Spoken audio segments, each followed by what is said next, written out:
And we will praise you for the rest of our days. We're back and better than ever, man. Man, I feel good, man. Take me a music break, man. I was just vibing over here, man, to that music, man. Good, man. Good music break. That was good. Pastor was talking about that last week, man. You want to listen to some music, too? So I had to let it ride for a little bit, man. Let it ride. That's for you, Pastor. So now, I was reading some text messages that came in, man. Pastor King says Bridgewater can't run an offense. Excuse me. Excuse me, sir. Excuse me. Teddy from the crib, don't do that to my dog. One thing about Teddy Bridgewater, my knock on him is that sometimes he gets to the point where he does nothing but run the offense. He doesn't go above and beyond to take chances and try to make splash plays. When it comes to running the offense, that he can do. When it comes to running and having everything go as planned, he can do. Credit to whoever coached him in Northwestern. Credit to whoever coached him to the offensive staff in Louisville. And credit to him learning how to run an offense throughout the years of him being in the NFL. But running an offense is something that he can do. That is not a weakness of his, right? And we didn't even get a chance to see it because on the first play, he gets knocked out the game. So we can't even talk about him. Like, we can't even have a fair assessment of Teddy Bridgewater with his team because guess what? He was never given the opportunity. If he played one full game and he lost or whatever, okay, now we could fully say, oh, he can't run an offense. Are you kidding me? Bro, did you watch last season with the Denver Broncos? Last season, I was following the Dolphins. I'm always following Tennessee. Shouts out to Tannehill. Ain't nobody talking about Tannehill right now. He's 3-2. Let y'all know that right now. My dog over there doing his thing. And I was watching Denver with Teddy Bridgewater. And I'm telling you right now, Teddy Bridgewater would have brought them boys to the playoffs. Vic Fangio would have still been the head coach. And he probably would have still been the quarterback over there with Denver. The only reason why he is not in Denver and not the starting quarterback over there right now is because he got that concussion that ended the season. And once he had that concussion, they carted him off the field, and that was that. He didn't come back for the rest of the season.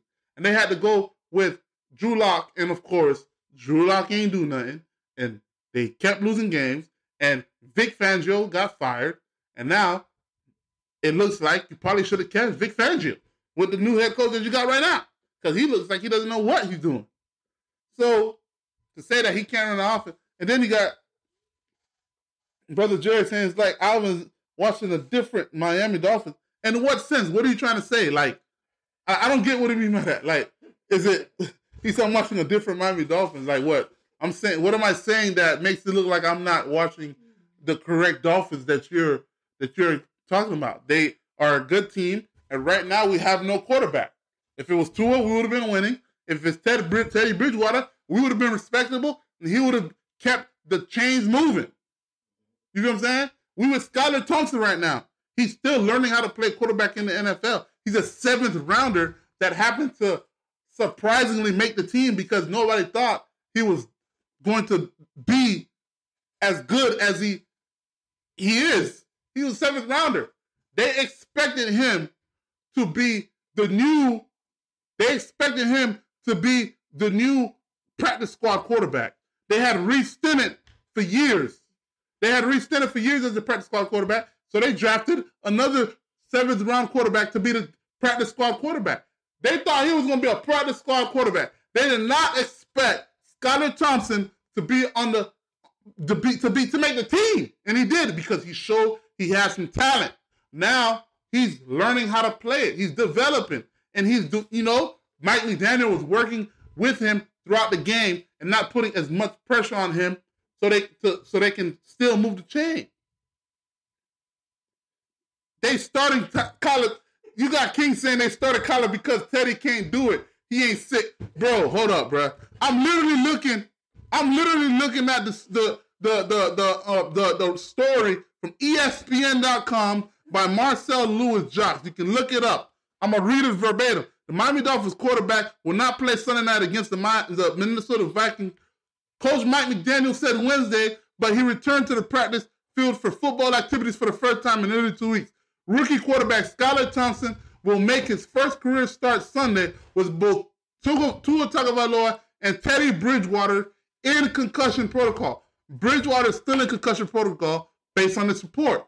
The Dolphins' only other healthy quarterback is practice squad quarterback Reed Stennett. McDaniel said it is too early to tell whether they'll have to elevate him for Sunday's game. Tagovailoa was cleared by multiple independent neurologists to resume limited football activities.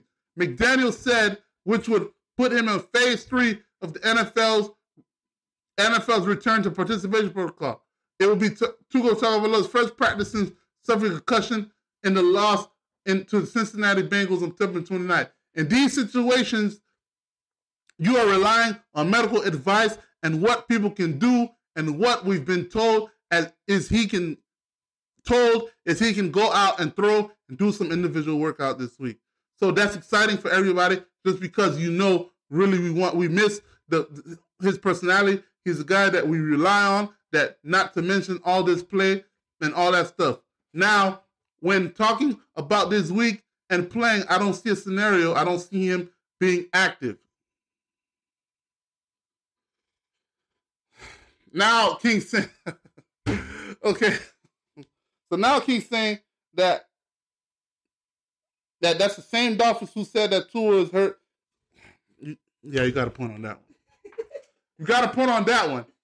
But my thing is, if they are starting Skylar Thompson instead of Teddy because they don't feel like Teddy can do it, that's a mistake. Big mistake. Teddy, you didn't even give Teddy a chance. Teddy, he can run an offense, bro. So you're going to deal with Skylar Thompson, who got picked almost 3 times. He just got lucky where they dropped those other 2 interceptions. He got picked once. He's still learning. Man, come on, bro. Don't put the Dolphins in a bad spot if you got Teddy Bridgewater that's healthy and you're not playing him, man. Come on, bro. That ain't right. Then you're not doing your job. Right? But I disagree. Teddy Bridgewater is a starting quarterback in his league. I don't care what nobody say. Teddy Bridgewater. And that's the thing. Like, I hate to say it. You got some people when they're in this circle or in that stratosphere, it's hard for them to get out. Teddy Bridgewater has never had somebody really, he's been on the short leash, bruh. Teddy Bridgewater's been on the short leash. He makes a mistake. He makes this. All of a sudden, they're already ready to go to another quarterback. Bruh, like, how about you? You stay next offseason. Okay, he played one season. Next offseason, he gets into he learns the playbook even more. You help him out. He has talent, bruh. All because what? He's very calm and he looks like he's just like, it is what it is. That's not the case. The man really loves football, bro. You know what I'm saying? But I get what everybody's saying. And listen, that would be bad if you starting Skylar Thompson over. So you trying to tell me Teddy Bridgewater lost the second string spot? So you trying to tell me he lost a spot for getting hurt? You can't lose your spot after getting hurt. Come on, bro. Same thing as Cooper Rush over there in Dallas Cowboys. He's 4-1. But when the minute Dak Prescott's healthy, he's a starting spot. He get his starting job back. What the heck?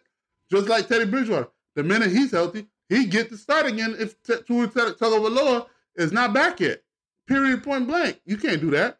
Let me tell you why you can't do stuff like that. You can't do stuff like that because guess what? It can affect the locker room. You think Tyreek Hill wants Skylar Thompson on that field?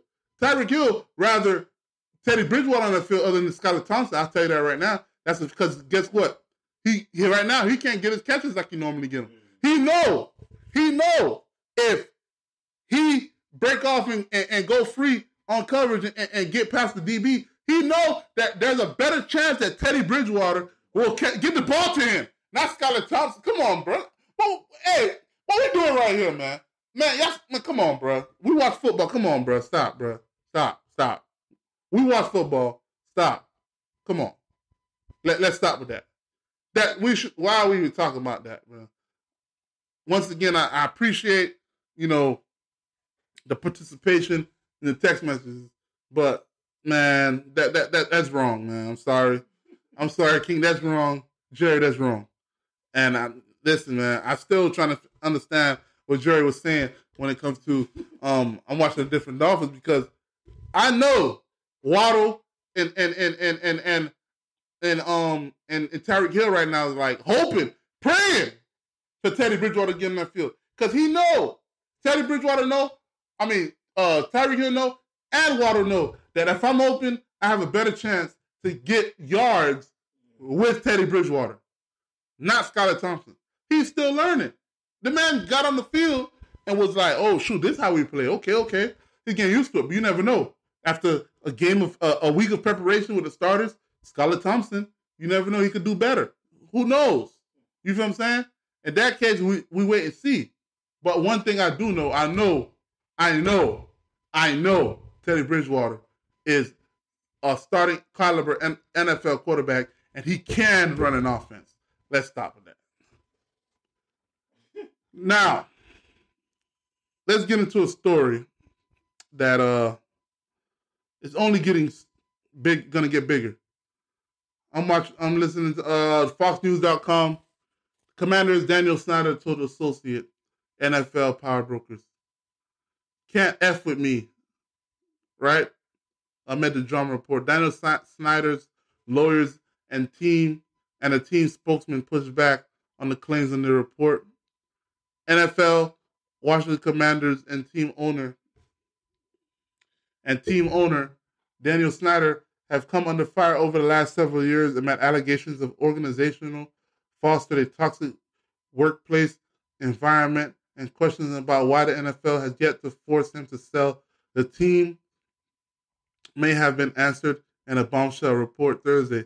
NFL fined the organization $10 million, and the co-CEO Tanya Snyder was told to focus on team matters, while Daniel Snyder was told to focus on other issues after last year's outcome of the investigation into the organization. However, the report was never made public. While Snyder's seams remained hot, ESPN reported that the other 31 owners are just as fearful of the head of the Commanders.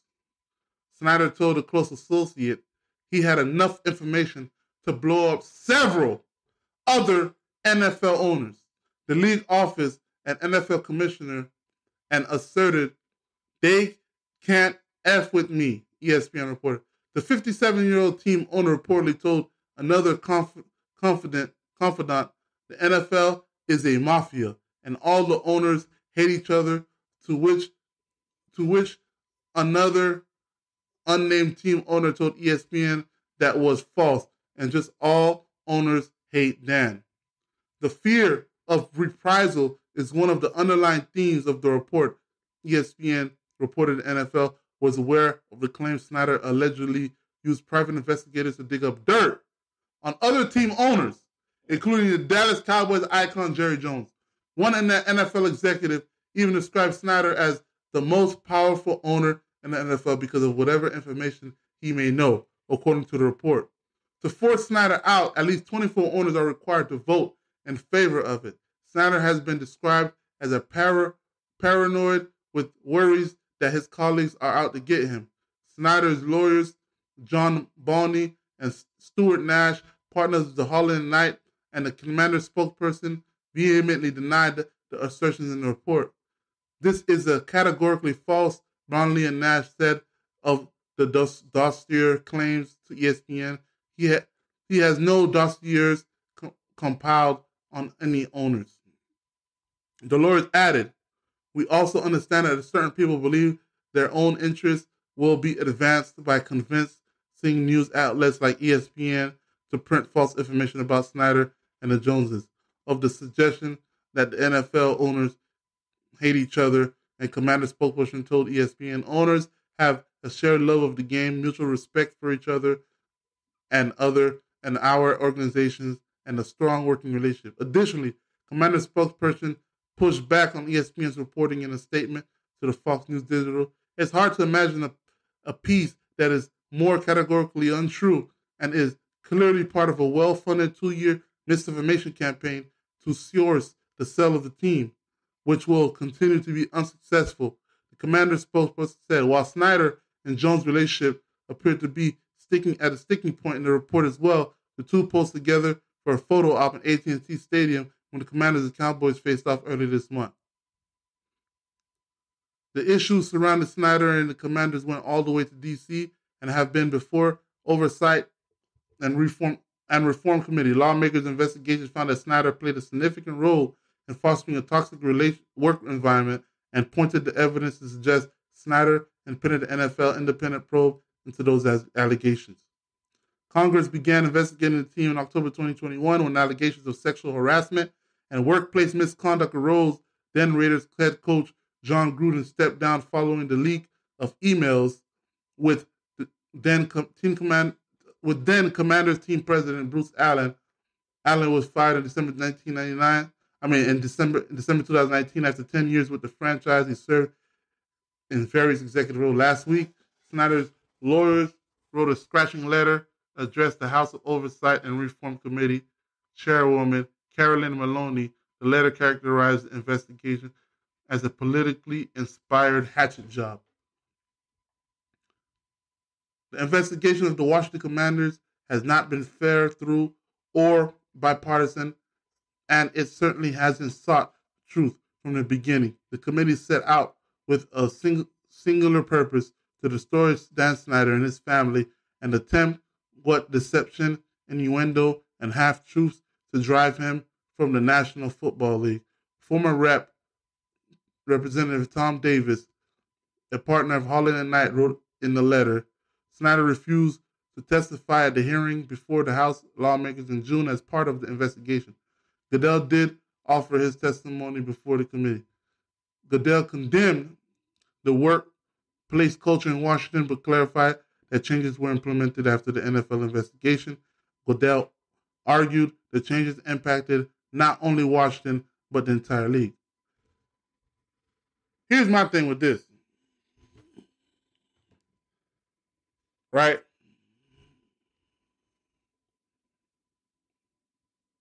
I'm trying to figure out, this goes way back with Jon Gruden. Jon Gruden was ousted of his job, his career, and his reputation. I get it. You know, we already talked about that. But in the report, they said there was other stuff about Daniel Snyder. If that's the case, why wasn't that revealed? Now, all I'm saying with this story, if this is true, that could be a reason why that didn't get revealed also with Jon Gruden. Jon Gruden was the only one that got ousted in that report, in those emails, this and that. And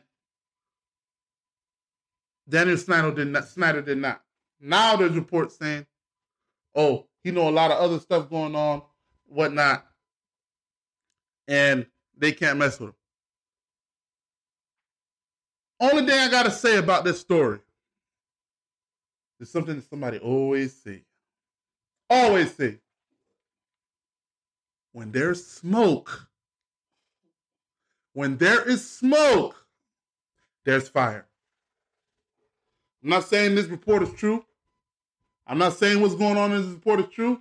One thing I will say is that when there's smoke, there's fire. So even though it might not be completely true, but you can't say all of it is completely untrue. That's all I'm trying to say right now. That's all I'm going to say with that. I'm going to leave it right there. Right? Let's get into it, man. Big headlines in the NFL. You got our first firing, Carolina Panthers.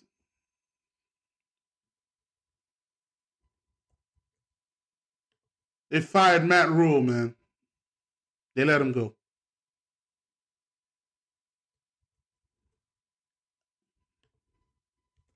All right? And I feel like they had to do it. At first, I was like, man, they should have let him play throughout the season, coach throughout the season, see what happens. When I seen his overall record was 11-27. 11-27 in 2.5 years? That's bad. You can't defend that. You can't defend that. 11? You only won 11 games in 3 years?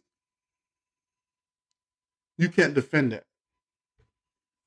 Now, all these coaches that are under fire, that are getting in trouble or like are on the hot seat. Like, this is what I feel like you have to start doing, man. If you have a quarterback that you see with Matt Rule, what he did was he got hired by Carolina, right? Once he got hired by Carolina, he got Teddy Bridgewater. Teddy Bridgewater, you only let him play for 1 season. After 1 season, you sent him away. The next season, you trade for Sam Darnold. Sam Darnold, he didn't do good. You thought he was going to be good. He didn't do good. Right? The 3rd season, you trade for Baker Mayfield. Now let's look at this. Year 1, Teddy Bridgewater. Teddy Bridgewater had no weapons. He had Christian McCaffrey was out for the year. 2nd year, you trade for another quarterback from the Jets.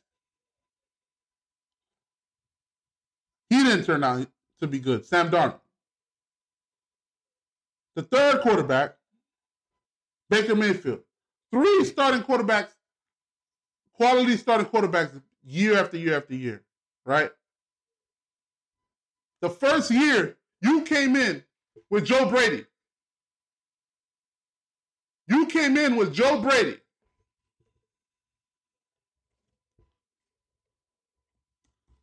Right? To be your offensive coordinator.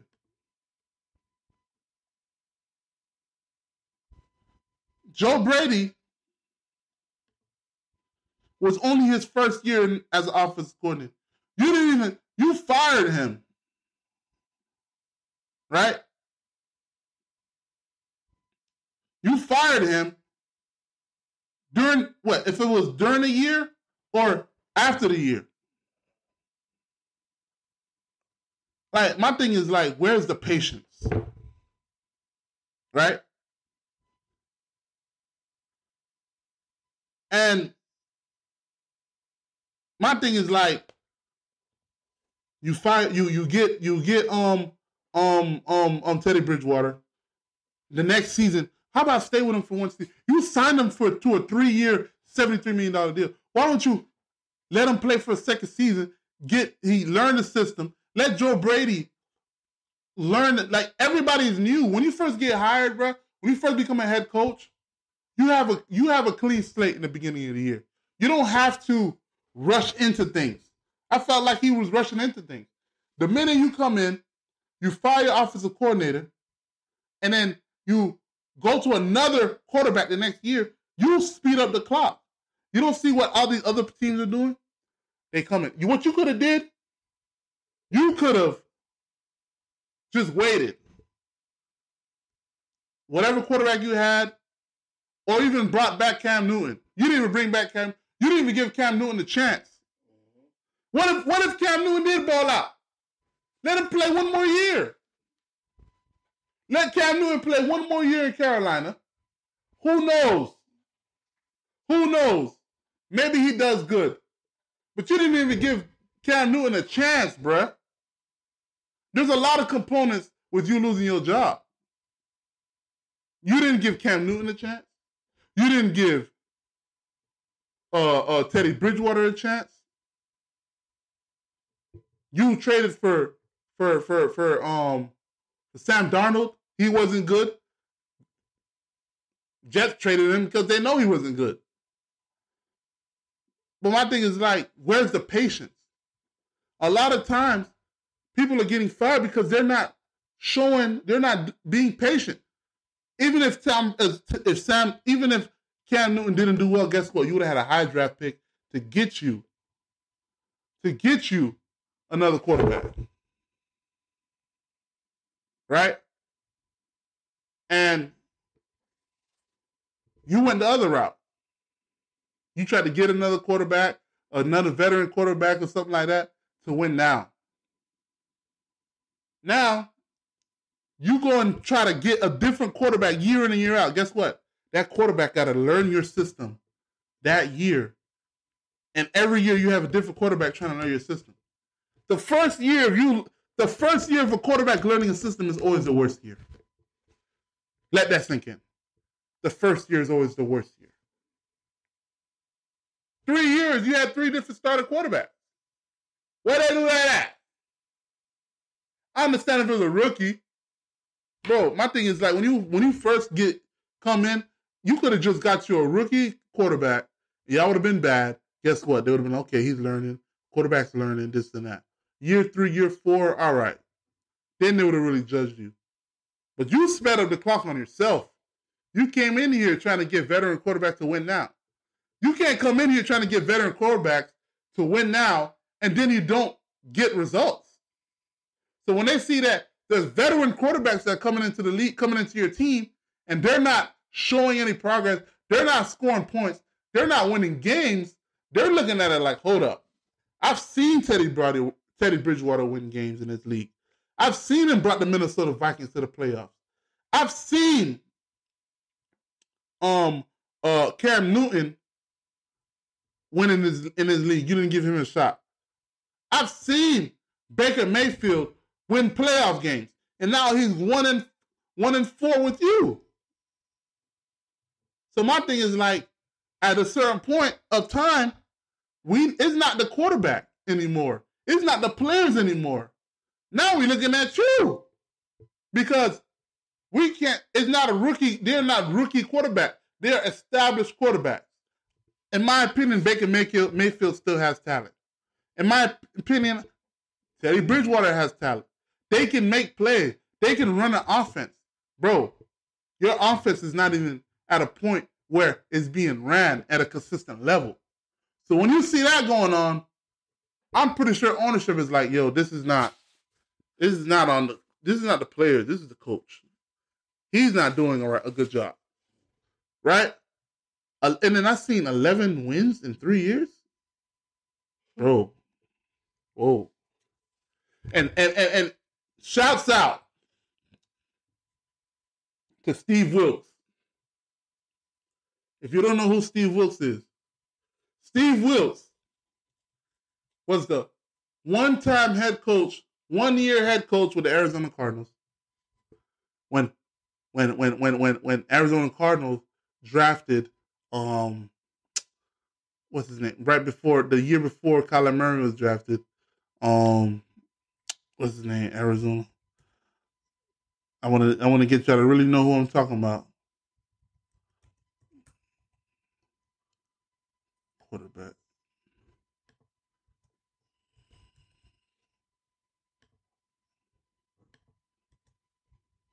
History.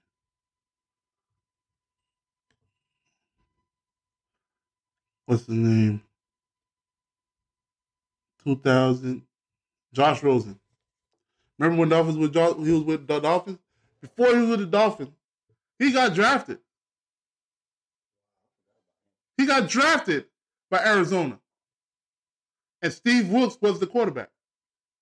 Josh Rosen didn't go do good that year. Steve Wilkes only won 3 games and whatnot that year. He got fired after his first year in the league. And if you don't know, Steve Wilkes, he's on that lawsuit with Brian Flores. He's on that lawsuit. So now you have somebody who is on the lawsuit with Brian Flores back as a head coach in the NFL. So now let's see. Let's see. Shouts out to Steve Wilkes, man. Do your thing out there, man. Do your thing out there. All right? Now, there's a lot of overreaction this past week. If you don't know, there was a lot of roughing the passes all over the league last week, bro. Oh my God. Overreaction Sunday. That's what everybody's calling it.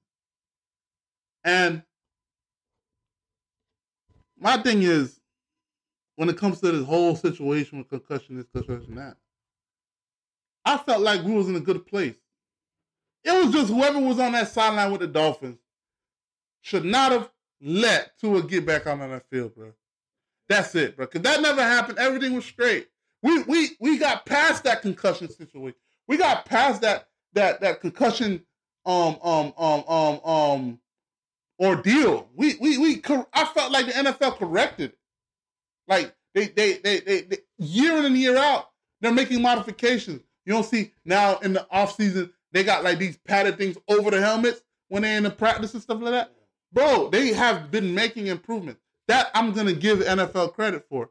Is whoever was on that Dolphins sideline, just let the man go back in for what, bro? You done messed it up. You done, dog. Whoever did that, come on, bro. You were supposed to do your job. Like I said in my podcast, man. Do your job, bro. Because now when you don't do your job, that affects the whole league. Now when it affects the whole league and becomes liability, guess what? Everybody is now scared to do this, scared to do that, scared to... Now you got, man, listen, Atlanta Falcons versus the Tampa Bay Buccaneers. Bro, somebody hit Tom Brady, sacked Tom Brady, and they called it roughing the passer. And that man didn't even, like, slam Tom Brady in any type of way and whatnot. It was pretty much like a hit, like Tua, but instead of Tom Brady hitting his head, he just fell on the ground, and they threw roughing the passer. Now I'm like, look, see what I'm talking about? I just said that. That if that was Tom Brady, they would have threw unnecessary roughness. Come on, bro. Once again,